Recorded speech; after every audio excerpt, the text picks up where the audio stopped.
Well, it's the beginning of summer and I'm in my home gym, which I do not keep air conditioned. I actually do have an air conditioner in here, but I really like training in the elements. And today is really the first hot day here in Los Angeles. And, you know, I'm always sort of, I won't say shocked, but it is quite shocking how the heat really zaps your energy, sucks the life out of you. I mean, I've been feeling dizzy, definitely overheated. My strength is definitely affected by the heat. And so I want to place a warning for those of you who also train in gyms that aren't climate controlled, don't use the air conditioning during the summer, especially in those hot days, or if you train outside.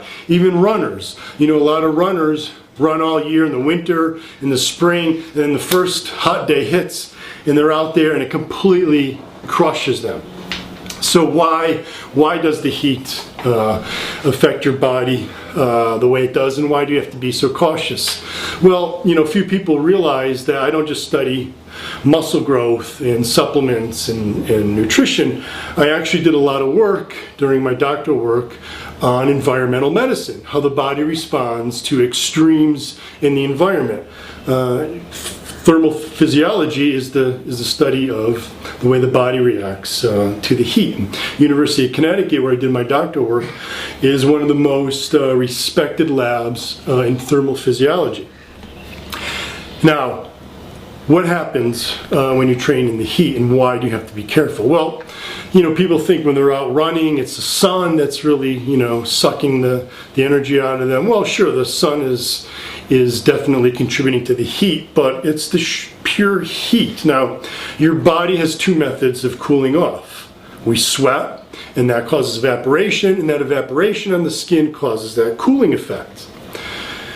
The other way we cool off is the blood rushes to the skin. So your blood goes to all the small, tiny blood vessels, capillaries in your skin.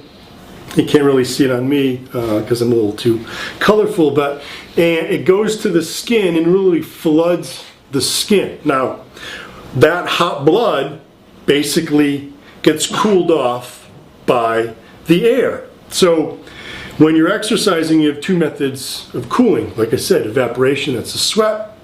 And then you have the cooling from the hot blood going to the skin to release to the air. That's the two main ways that we cool our body. Now, when you're training in a humid environment, meaning that the air is already fairly dense with water, your evaporation capabilities aren't as efficient. So even though you're sweating, it's not causing much cooling because the air is already so wet, if you will, that you're not getting much evaporation. That floods even more blood to the skin. Now, what happens when the blood is flowing to the skin? Well, you actually have less blood going back to the heart. When you have less blood going back to the heart, it's now pumping less blood to your muscles. So you're getting less blood to your muscles, meaning you're getting less oxygen and you're getting less nutrients to fuel your muscles. Well, you need the oxygen to burn those nutrients, so it's a double whammy. So you're really affected by exercising in the heat.